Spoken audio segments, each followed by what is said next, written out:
Strategies for guessing the answer. The skills and strategies that you need when working with the listening comprehension section of the TOEFL are different from those necessary for obtaining a good score on the other sections. In the paper version of the TOEFL, on the structure and written expression and the reading comprehension sections, you can first answer the questions that are easy for you and then return to choose what you were not sure about.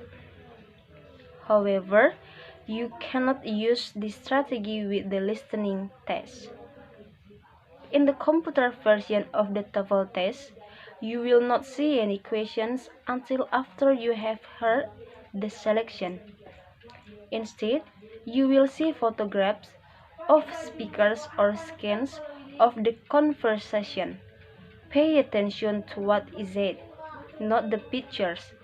Pictures have been shown to distract test takers, and the questions all have to do with what is said, not with what you send on the picture.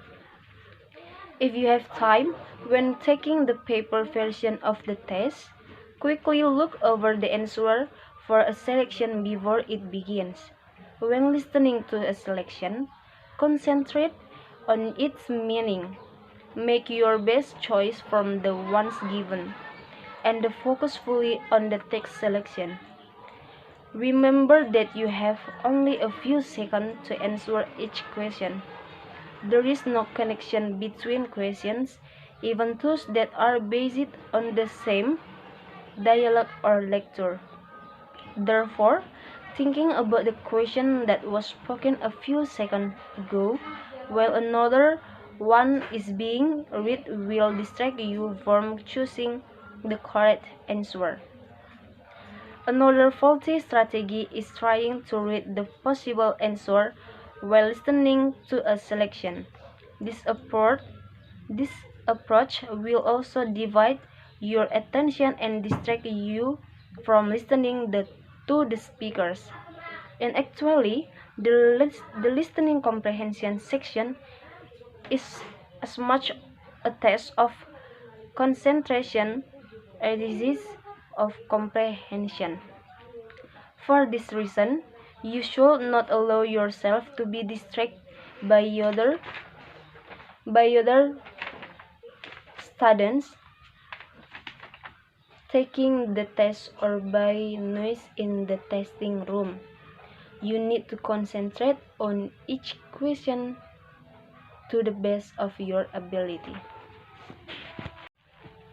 Nah, bagaimana strategi menebak jawabannya? Keterampilan dan strategi yang Anda butuhkan saat bekerja dengan bagian pemahaman mendengarkan di tes TOEFL berbeda dengan yang diperlukan untuk memperoleh nilai yang baik. Pada tes TOEFL versi kertas, pada bagian struktur dan penulisan ekspresi dan pemahaman mendengarkan, Anda dapat menjawab pertanyaan yang mudah bagi Anda. Kemudian kembali ke pertanyaan yang mungkin Anda kurang yakin. Namun Anda tidak dapat menggunakan strategi ini ketika tugas mendengarkan. Dalam tes TOEFL versi komputer, Anda tidak akan melihat pertanyaan apapun sampai Anda selesai mendengarkan pilihannya. Sebaliknya, Anda akan melihat foto-foto pembicara atau adegan-adegan percakapan. Perhatikan apa yang dikatakan, bukan apa yang ada di foto tersebut, karena foto atau gambar itu hanya akan mengalihkan perhatian peserta tes, dan semua pertanyaan berkaitan dengan apa yang dikatakan, bukan apa yang ditampilkan oleh gambar.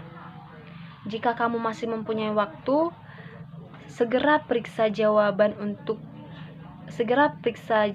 untuk pilihan sebelum dimulai. Saat mendengarkan sebuah pilihan, berkonsentrasilah pada artinya. Buatlah pilihan terbaik kamu dari yang diberikan, kemudian fokuskan sepenuhnya pada pilihan berikutnya.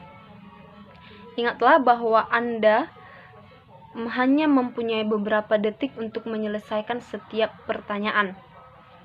Tidak ada hubungan antara pertanyaan yang diucapkan beberapa detik yang lalu dengan pertanyaan yang akan datang. Kemudian strategi yang salah dalam tes ini adalah mencoba membaca kemungkinan jawaban sambil mendengarkan pilihan. Pendekatan ini akan membagi perhatian Anda dan mengalihkan perhatian Anda. Pada kenyataannya, bagian pemahaman mendengarkan ini adalah ujian konsentrasi dan juga ujian pemahaman. Untuk alasan ini, Anda tidak boleh membiarkan diri Anda terganggu oleh hal-hal lain.